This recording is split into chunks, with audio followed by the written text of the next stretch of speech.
Okay,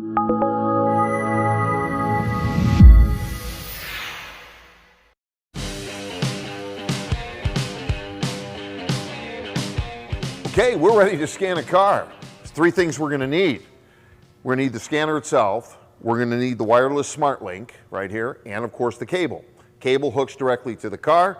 This is going to be in the car. Obviously the scan tool can be anywhere around here. It's a wireless scan tool, so no wires needed as far as that goes. We've got the battery charged up, we're good to go. Now, when you go ahead and hook up here, make sure that you engage this all the way in so it stays firmly in place, okay? We don't want a situation where we put it in the vehicle, kick it with a foot or something, and it goes ahead and unplugs. So what we're ready to do now is just get in the vehicle and throw this in there, and then we'll be right back up front here. Here we go. Okay, we're gonna go ahead and hook our smart link up to the diagnostic connector on the vehicle, which happens to be right over here. So here we go. Okay, now if you'll notice as we hook up the connector, we're going to start getting a blue glow over here in just a minute. It's going to go through a self-check, and then we're going to get a little bit of a beeping noise, which signifies that everything's good and ready to go. Okay, all set. We're going to put it on the seat, close the door. Okay, we have the smart link all hooked up. Remember, the car has to be powered up at this point in time. The PCM has to be able to communicate. It has to be alive. We're ready to go. Okay, we're ready to go with our scan tool. So, hey, first thing we're going to do, it's up at the opening screen. I'm going to go ahead and press the button on the touch screen, X-431, and it's going to go ahead and launch the scan tool. The scan tool is going to launch, and if you notice, we've got a menu ahead of us now, and we're going to go to diagnose because we want to diagnose this vehicle. Now, we've got a lot of other places we can go, but diagnose is where we're at here, so tap on diagnose. I'm going to go to auto detect. Now I can go ahead and pick whatever vehicle it is manually also, but auto detect is the quickest way. The scan tool itself is going to go ahead and read the VIN and then identify what kind of vehicle it is. Now keep in mind, some vehicles are going to identify totally from the VIN. Other vehicles, they might ask you a few questions as far as the scan tool goes. They might ask you like, does it have ABS brakes? Does it have a digital dash? What does it have option-wise in some cases? Because that may not be identifiable on some of the factory VINs. Just keep that in mind. So we're all set right now. Ask us if we're a Toyota or a Toyota EV. Apparently there's no change in that VIN. So here we go. And we're good to go.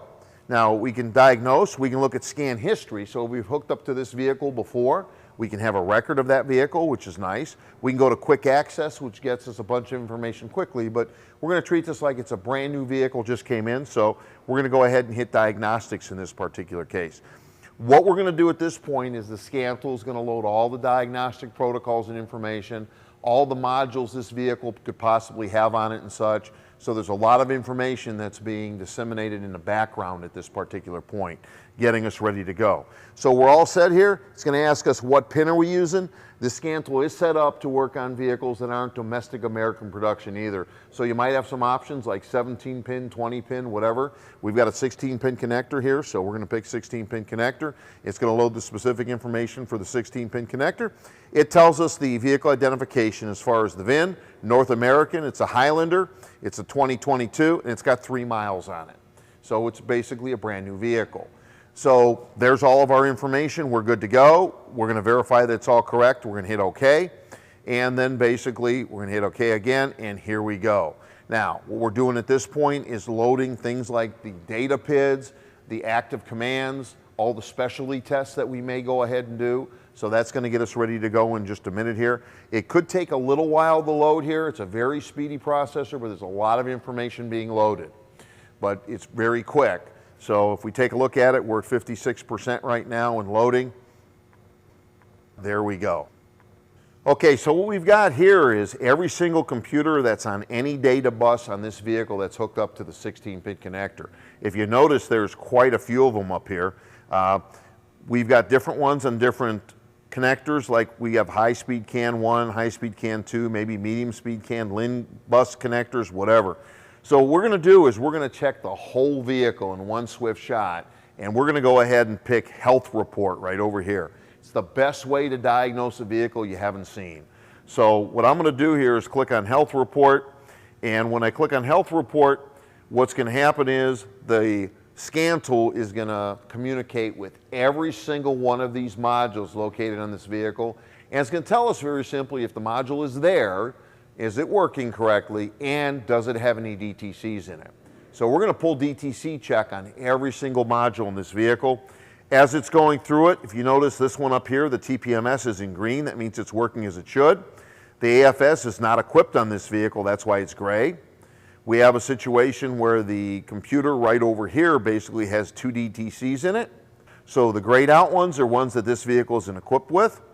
The ones that are green means we're solid, no issues with those particular modules. So far we've got 3 modules, make that 4 modules that have DTCs in them. Okay, the rest of them so far look fairly clean. Oh, there's another one. We've got some ABS trouble codes also. So this is a way for us to go ahead and get all the information we need on this vehicle. So we have a complete state of health for our boss, the customer in this case, to go ahead and present to them what's wrong with their vehicle. So currently what's wrong. Now, there's a few different things we can do. We can go ahead here at this point and do a report, which identifies the vehicle, if you notice right here. I'm going to go ahead and hit OK. We can put all the information in there. Now, if we filled our shop name and such, it'll automatically populate. And then we're going to go ahead and look at a vehicle report. You can see the vehicle report. This is printable or emailable, just so you know. So here's all the items that had an issue on this particular vehicle and all the items that are good on this particular vehicle. So it goes through every single computer module. It lets us know what the DTCs are. It also goes ahead and lets us know exactly what's going on with each of these modules. Now, the nice thing about this is after you get the vehicle fixed, you can go ahead and do this test. You notice it didn't take much time, again, and show a clean bill of health on this particular test. So it's a good way to share with the customer. If we want to, we could share it, we could save it, etc. So there's a lot of different things we can do with the report. So let's go back here. Now, let's say we have a scenario where maybe we have a code that we want to go ahead and deal with. In this particular case, if you notice, the module that's got the most codes appears to be, well, let's take a look at it real quick. We got 2, we got 1, we got 2, we got 2, there's 1, etc. So if we wanted to, let's get a look at the ABS. If we want to know what kind of trouble codes we had and such, all we have to do, of course, is hit the computer that's in red with the number on it. There's our trouble codes right over there, no matter how many it has, 1, 2, 3, 4, 12, doesn't matter. There's all the trouble codes. We can go ahead and look online for Code Assist, tell us some information about what set the code, or we can go to X-431 Fix, which is a complete database on this particular vehicle through Motor, and it'll go ahead and give us tips and such on the codes also. We're not going to go there right now, but we've got the codes.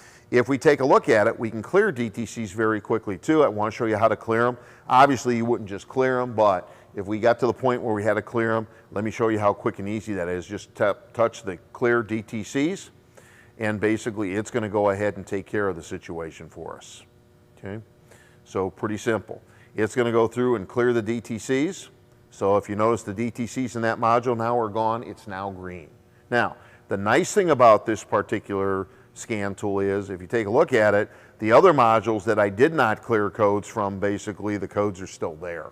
Okay, so you can select which module you want to clear codes on, or you go ahead and clear the DTCs from all the modules. So it works out kind of well. Now, a couple things just so you know. If we wanted to, for instance, look at the ECM and look at data stream, all we have to do in this particular case is find out where the ECM is located in this case, and we would go ahead and pick it. So let's go ahead and do something just a little different here. Let's go ahead and go to good old ECM right over here, and we highlight the ECM. Notice there's no codes in the ECM, but if I wanted to look at data stream and such, all I have to do is hit enter. When I hit enter, of course, here we go. Here's the data stream and all the things you can do. So we've got things like actuation tests. So these are things that we can turn on and off and such as far as this particular vehicle goes. So if you notice, we can do everything from control injector volume to control the voltage on the alternator, etc. So there's a whole host of different things you can do here. If I want to go back from there, all I do is hit the key back, and there's also special functions. We'll take a look at special functions. And if you notice, we have a situation here where we can go ahead and do things like reset the oil service light, etc. And then if we want to look at data stream, read data stream, pretty self-explanatory. It's going to load all the data stream. Now, you might be a little surprised when you see how much data stream this Toyota has in it. Remember, it's a newer vehicle, And there's a couple neat things about this scan tool that go ahead and go along with the data stream, and we'll point those out right now. If you take a look at it, we have 410 data stream parameters on this vehicle. Now, in the old days with our scan tools, we had to scroll through and find the one we wanted. The very, very nice thing about this tool is you can go right over here, and if, for instance, I'm just gonna hit search, and I'm gonna look at engine, and I'm gonna type in engine speed. I'm looking for an engine speed sense, okay? So E-N-G-I-N-E, and if I want, I can go ahead and put S in there for speed. Notice it took me automatically to what? Engine speed. So you don't have to go through and do a bunch of scroll. All you do is type in the parameter, search it, and there you go. Here's all of our engine speed information per cylinder. So it's pretty slick. Okay, just reviewing what we've done so far, we went ahead and got our components out, we've hooked up to the car, we've went ahead and programmed the scan tool to work on that car, and we've went ahead and looked at trouble codes and how to clear those codes.